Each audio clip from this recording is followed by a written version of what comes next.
lui dis je t'aime.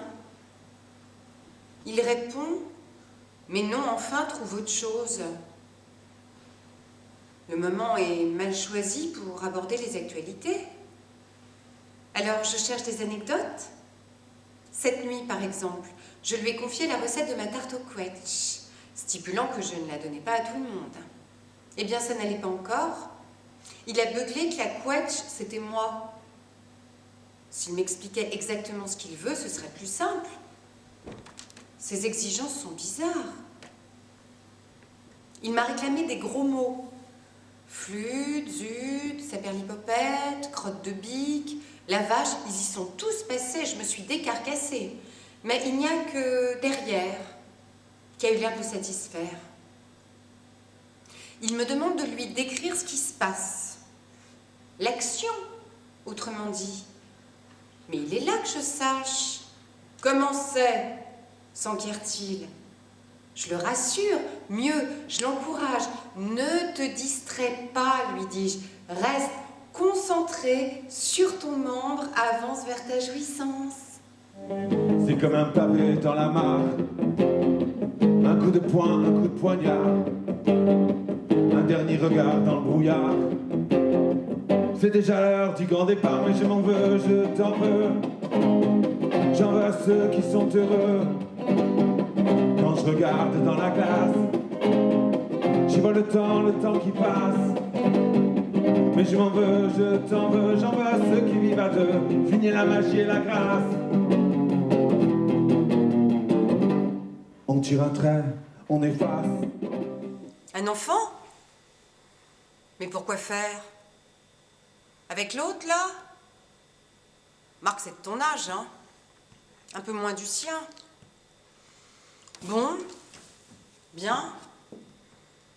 J'en conclus que ça fait un moment que vous prenez plus vos précautions. Tu devrais vérifier à quand remonte sa dernière sérologie. Qui? Mais réveille-toi un peu, le géniteur. Un enfant, c'est bien joli, mais j'aimerais autant qu'il ait un père, même absent. Bon, bah, j'imagine que tu passeras pas ta vie avec ce gars-là, hein. Alors, arrange-toi pour qu'il reste à tes côtés au moins pendant 9 mois. C'est important d'avoir un chauffeur pour t'accompagner à la clinique. Ma jambe peut refaire des siennes, et si tel était le cas, je ne conduirais certainement pas. Appeler, ça oui, appeler les secours, je peux. Encore faut-il que tu t'installes à la maison les dernières semaines, hein. Et puis d'ailleurs, ça te rapprochera de la clinique. Mais parfaitement, j'ai dit clinique, pas hôpital. Aujourd'hui, on accouche les femmes à la va comme je te pousse. Oh, tu ne m'écouteras certainement pas. Mais de grâce, exige de ton médecin qu'il soit présent au moment de la délivrance, sinon elles ouvrent, tu entends? Les sages-femmes sont des monstres, elles t'ouvrent, elles te découpent. Elles prennent pas la peine, pas le temps. On ouvre une femme et demie sur 2 aujourd'hui. Ton périnée, c'est quand même moi qui l'ai fait, non? Zut, j'ai mon mot à dire.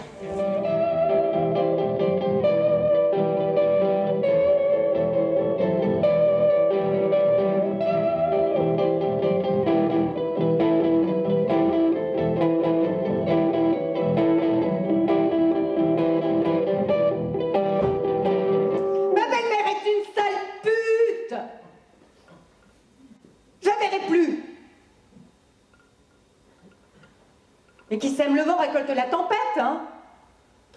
Saleté, garce! Je lui demande de garder mes enfants, je peine, moi, je rame. Elle me répond, chacun sa merde. Et sur ce, elle part en vacances, la mer, le soleil, sans proposer d'en emmener un. Mais au moins un! Ma petite puce se retrouve sur le bitume, pendant que madame va se dorer la pilule à Antigua.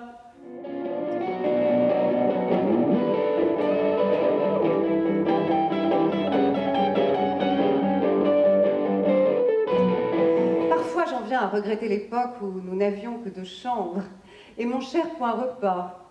Nous étions à l'étroit, mais au moins c'était pratique. Même mon laveur de carreaux m'a fait faux bon. Regardez mes fenêtres. On ne voit plus au travers.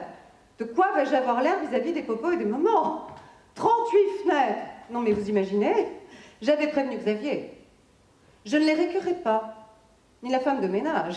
Si elles ouvraient les veines sur un carreau, elle n'est pas déclarée, ce serait pour notre pomme. Au fait, Mag, j'ai noté que vous aviez déménagé, vous aussi. Vous n'aimiez plus Paris.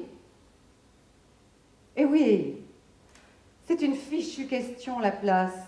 Avec l'arrivée de votre bébé, vous avez bien fait de bouger. Vous aurez un jardin. Non? Ah bon? Vous n'aimez pas la nature? Ah oui, surtout Mag. Lélé, pensez à bien articuler pendant la représentation, comme à la Comédie Française. Vous connaissez, n'est-ce pas? Je vous paie assez cher pour qu'on profite de chaque mot. J'ai un mari qui va et vient. Il sera content de vous revoir. Quand il a su que je vous avais rappelé pour organiser l'anniversaire de Violenza, il l'a mis dans un état. D'ailleurs, dans le vôtre, Mag, vous n'aurez qu'à laisser vos déguisements après la représentation. Vous passerez les chercher ce week-end en voiture avec votre mari. Vous n'en avez pas. Mais quelle tristesse au fond de moi. Plus je frotte ma bouche avant de rentrer chez nous, plus mon rouge à lèvres file, plus j'ondoie ma peau d'un parfum étranger pour homme acheté à la parfumerie d'à côté, et plus il me serre fort dans ses bras amoureux.